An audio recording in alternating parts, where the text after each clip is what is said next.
Let's talk about link building in the age of AI because the game's changed quite a bit. And I think a lot of people are still going about it the wrong way. And I think there's some misconceptions about how you should be building links and how you should be mentioning your brand in order to get it to appear in AI results.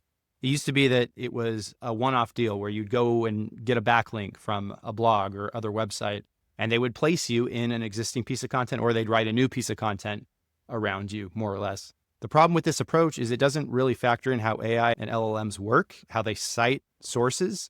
And I think it's important to understand the differentiation from that traditional SEO playbook to what we have today. I think this article here by Gaetano DiNardi, I'm probably saying that wrong, really sheds light on how to look at link building nowadays in the age of AI search. Now, the question a lot of people have is, do backlinks still matter for SEO? And the answer, I think, is yes, they do, right? And as he puts it here, without a certain baseline level of authority, competitive SEO thresholds become hard to clear. And I think that's mostly correct, right? It's obviously niche specific. It depends on other factors like competition and market size and things like that. But from a really simplistic standpoint, yes or no, yes, backlinks still do matter to a degree.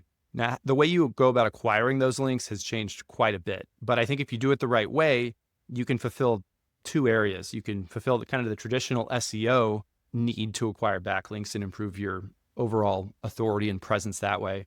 But you can also check the box of AIO, AEO, GEO, whatever you want to call it, where you're going to improve the odds of your brand showing up in those coveted AI results. Now, as they point out here, a lot of it is just kind of an invalid incentive structure that's going on.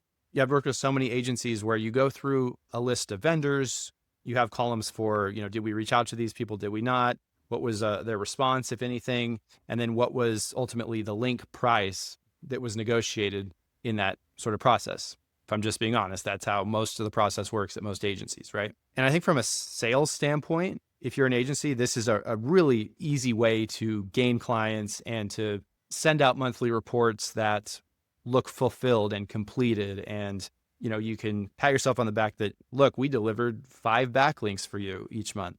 Yay. But I think what people are increasingly running into now is link specificity matters. And it's so much more than just looking blindly at a site's domain authority or a certain article's page authority if you're doing a link insertion and saying, okay, based on these scores being very high, when I check my Ahrefs, this will be a great link to have, right? It'll help boost our SEO. That link to that specific page, product page, whatever we're linking to, that's going to help boost that product page higher. And that's sort of an outdated way of looking at the landscape now. Will Reynolds says here, phenomenal agency owner, in the old days, you could just muscle your way to the top of Google with 0 receipts that you are top 3 for XYZ thing. And if you had enough domain authority, you could rank. AI is 100 times more likely to force you to have to show receipts to back up your claims. Because the problem is the real issue is this process discounts the way that AI answer engines determine results. They're not just looking at one-off backlink and saying, oh, this accounting firm wrote about taxes on this website. Well, let's show them in the AI overview. Instead, they work from a combination of sources around the web, right? They're taking sources from all over the place, from places that are the most relevant to the topic that the user typed in to their LLM, and they're synthesizing that data into a cogent response. And so in order to show up for that response, as they say here, context is really the new authority signal. It's no longer the run around to different guest post places, and if they look like they have a domain authority, great, we'll throw ourselves there and that's going to help us rank. It's much more about level setting that context standpoint where you're an accounting firm who ran a case study about the newest tax law that came out, and you polled a number of business owners regarding whether they think this will benefit them or not help them at all. And then you share that information on a podcast or on a LinkedIn post or both, or YouTube videos, wherever the benefit you think will lie. And then an LLM will find you speaking on that topic, and it will study your proprietary information from that case study. And it's much more likely that they're going to show your brand in results that are around tax laws, or if it's like a specific local play, it's tax laws in your area or whatever the case may be. Now, there are many new tactics emerging out of this newfound understanding of link building and brand mentions. And one of them is the best of article content. Now, this can be effective I've recommended this at various times for my own clients, but it's very important that you do it correctly because it can end up biting you in the butt at the end of the day. So Lily Ray, fantastic SEO, she pulled 100 best insert category software queries and found that 69% of the AI overviews that triggered from those, they cited a brand's own self-promotion buyer's guide. Now, here's the kicker of all that. Those AI results ultimately left that brand out of the actual recommendation. So it's literally sites that listed the top accounting firms in XYZ city, and they put themselves number one, and we're the best, and we've been in business forever, and we will save you a ton of money on your taxes, blah, blah, blah. The outcome was those businesses did not get mentioned in AI overviews. Now, this didn't happen all the time, but it happened a decent percentage of the time, enough to at least recognize that this might be a little bit on the risky side if you don't do it correctly. And what she found that the right way to do it is to try to get a more natural sounding recommendation from a third party, because the gap's roughly 2-to-1 between a recommendation moving people to search for something or visit a place or look for a brand versus just seeing a mention about it. And a lot of people talk about AI citations as being sort of the guiding principle here, but I think it's important to know that citations and recommendations are two different things in this case. Their example here is Oasis LMS, who published a best LMS for selling courses article, and they ranked themselves at the top of the list. Then the Google AI overview cited that guide throughout the answer, but they left their brand out of the actual recommendations part. Now you compare that to another brand called Atlan, which is a category leader in data catalogs. And you can see here in this result that Atlan was not only cited, but they were recommended as being the best AI data catalog in 2026. And this didn't come purely from this one-off article that I think was written by DQ Labs. This came by way of their reputation. They have a huge digital footprint and they've been mentioned in a lot of places. And this is where I think smaller brands can struggle with this tactic. Google just doesn't see you as an authority yet at this point. Doesn't mean they won't, just means they don't at this point. So what you end up doing is you're giving these other brands a lot more credence over the conversation, and Google's going to omit you because they just don't see those kind of trust signals from your brand yet. And it's not that you'll never get to a point where you can create those guides. It's just that you shouldn't do it on day one. Instead, the really bulk of your allocated resources should go towards review generation. So this includes platforms like G2, Gartner. If you're a local business, Google My Business, of course, or Google Business Profile reviews, still huge, but also Yelp, also Trustpilot, Angie's, any of these platforms. You want to cast a wider net when it comes to this stuff, much more than you used to. The recommendation used to be Google Business Profile all the way.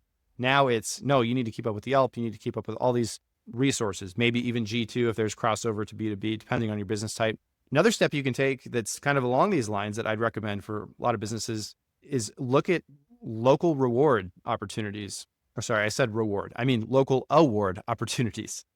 It doesn't have to be an Oscar, Emmy type award. I'm just talking about local business awards around your area, or maybe smaller yet still viable industry awards that you can apply to, and you can show off some of your work and maybe get cited as the best accountant in XYZ. We'll use that example again. So the point of this is there's still ways to get that recommendation from the citation, but it's important to understand that key difference between the citation and recommendation. And yeah, if you're a small business, focus squarely on how do I get to that recommendation stage quickly? Because getting cited in this stuff is not totally impossible, especially if you're in a smaller niche, but getting actually recommended by these LLMs, which is really what drives conversions long-term, getting those customers coming back to your door and buying your products, you need to be recommended. So they have a list here that I think is helpful of some places you can go to start building that credibility. And the first one is review sites. So this is what I was just talking about, essentially. G2, Gartner, that's number one. Next up would be forums and communities like Reddit. I think there's a few problems with Reddit that you need to be mindful of. One, it take a very long time. If you're going about this completely naturally, building a Reddit account and having all the karma and everything you need in the right place can take a very, very long time, many months. There are services that offer that, but you need to be very, very careful because a lot of them are, quite frankly, not going to deliver what you need. But there are services that are good. So not saying don't use a service. This one I think is maybe the easiest area for a smaller brand, and that's PR. So PR is something fairly easy as long as you can start an outreach program that connects to nearby publishers and writers and journalists and that kind of thing. It's actually easier than it sounds. So I think for a smaller business, especially if you have something to bring to the table, if you have like a personal story, why you started the business, a certain charity that you're involved with, that kind of thing, it can be very easy to accrue those PR mentions, which is great. But then I think this last one is also one of the easier ones. And when I say easier, I don't mean like you flip a switch and you have analyst coverage, but it's something that you can control, right? Because all this is saying here, analyst coverage in the categories where it carries weight, that's just saying, be more active on social media and make YouTube videos and be wherever your audience is, cover those topics with your own expertise, your own experience, your own case studies. And that's going to help carry a lot more weight than not doing any of that. Because I've talked about in previous videos, SEO now is much more about an omni-channel approach. And as far as tracking this stuff goes, there's a lot of great platforms I've talked about for AI tracking specifically. There's many that will track the different AI prompts people are typing in across LLMs to find your brand and your competitors. And this is going to show you information that Google Analytics can't, because if they don't click to your website, Google Analytics isn't going to track them. There's also some creative ways you can go to understand more about your customers, right? There's AMAs. You can host live streams on different platforms to talk to your customer base, to understand more about what they're looking for from you and your brand. There's also the self-reported attribution component, the old-fashioned, how'd you hear about us? Sometimes that can work as well. And then there's also call recordings, which of course there's some legalities involved there, but call recordings can be a really valuable way to extract those specific pain points and those desires that your customers have. You can feed those into tools like Claude and different places like that to synthesize the data and create a database of those customer needs, more or less. But again, be careful with that. There's legalities involved. So to summarize things, traditional link building, still a bit of a go, but now it's much more about creating that holistic brand architecture, I would call it. Yeah, let's go with that. Where you're active on all the platforms that matter, not all the platforms, but all the platforms that matter for you and your business, right? So if that's like 1 or 2 platforms, then go all in on those. Don't be doing 50 different platforms where people may or may not see you. And share your own experiences. Share how you got into this business. Reach out to reporters and try to share that information with them from the perspective of, hey, I think I can give you value in your next story, things like that. So like always, if you found this content useful, please leave a like, subscribe, that'd be even better. And we'll see you in the next video. Until then, peace.